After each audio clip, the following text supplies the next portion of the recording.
विश्व युद्ध के दौरान खुद को सशक्त करने की होड़ में दुनिया भर में कई तरह के खतरनाक और भयानक प्रयोग किए जा रहे थे। इन्हीं में से एक था यूनिट 731। यह खौफनाक प्रयोग जापानी सेना ने चीन के बंदी बनाए हुए लोगों पर किया था। जिंदा लोगों के शरीर को चीर फाड़ कर उसमें प्लेग और कई खतरनाक बीमारियों के विषाणु छोड़े थे, जिसमें करीब 3000 से ज़्यादा लोगों की मृत्यु हो गई।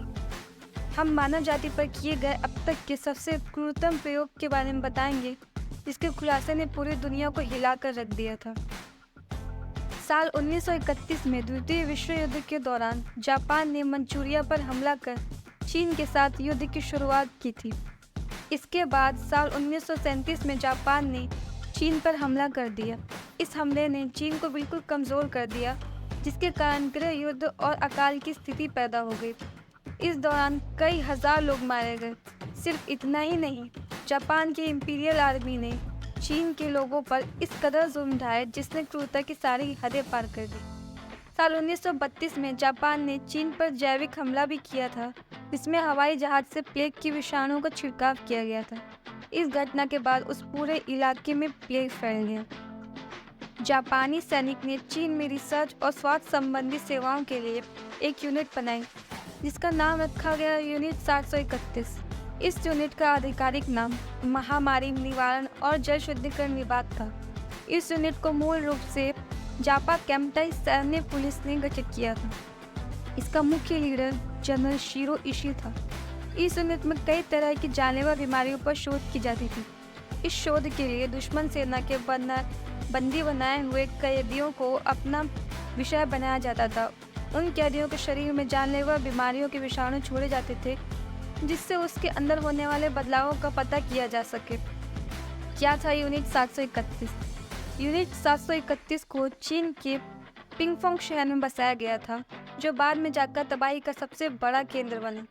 जापान की इंपीरियल आर्मी यहाँ इंसानों पर जानलेवा और घातक एक्सपेरिमेंट किया करती थी। शुरुआत में ये चीनी सेना के सिपाहियों के ऊपर ही किया जाता था, लेकिन बाद में ये आम नागरिकों पर भी किया गया। इस प्रयोग का मकसद था भयंकर से भयंकर बीमारियों का मानव शरीर पर होने वाले असर को देखना। इस प्रयोग के दौरान क्रूरता की सारी हदें पार कर दी गई। यहाँ तक कि गर्भवती महिलाओं के पेट को चीर फाड़ कर उसके शरीर में प्लेग जैसे खतरनाक बीमारियों के जीवाणु छोड़ दिए जाते थे, और सब कुछ उन्हें होश में रखकर किया जाता था। यूनिट 731 ने चीनी आर्मी पर कई खतरनाक प्रयोग किए थे, जैसे फर्स्ट बाइट टेस्टिंग। इस प्रयोग के दौरान कैदियों के हाथ को बर्फ से भरे ठंडे पानी में डालकर तब तक रखा जाता था जब तक उसका हाथ बर्फ से पूरी तरह ढक न जाए। कभी कभी कैदियों के हाथ को खौलते पानी और आग में भी डाल दिया जाता था, सिर्फ ये देखने के लिए कि उनके हाथ कितनी तकलीफ झेल सकते हैं। हथियारों का प्रशिक्षण। जापानी आर्मी अपने हथियारों के प्रशिक्षण के लिए कैदियों का इस्तेमाल करती थी। कैदियों को बांधकर उन पर गोला बारूद फेंका जाता था। इसके अलावा तरह तरह के हथियारों का इस्तेमाल उन पर किया जाता था। उसके बाद उन्हें लगने वाले चोट और घाव का निरीक्षण किया जाता था। सिर्फ इतना ही नहीं, कैदियों को बिना खाना पानी दिए बगैर बंदी बनाकर रखा जाता था, सिर्फ ये देखने के लिए कि वे कितने दिनों तक जिंदा रह सकते हैं।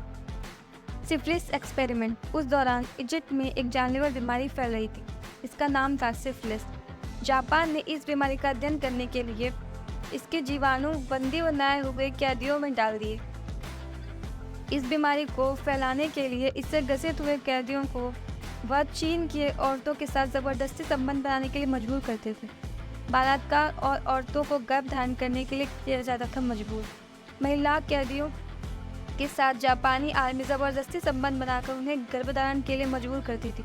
इसके बाद गर्भवती महिलाओं के ऊपर तरह तरह के हथियारों का प्रयोग करती थी। इतना ही नहीं, वे उनके शरीर में जानलेवा बीमारियों के जीवाणु भी छोड़ देते थे, सिर्फ ये देखने के लिए कि वे कितने दिनों तक जिंदा रह पाती हैं। अगस्त 1945 में हिरोशिमा और नागासाकी दोनों पर बमबारी होने के बाद सोवियत सेना ने मंचूरिया पर आक्रमण किया। इस लड़ाई में जापानी सेना बुरी तरह से हार गई और यूनिट 731 को आधिकारिक रूप से भंग कर दिया गया। हालांकि इस यूनिट में किए गए ज़्यादातर प्रयोग को जला दिया गया था। इसके साथ ही जापान ने 13 वर्ष के रिसर्च में पाए गए सभी उपयोगी जानकारी को भी नष्ट कर दिया।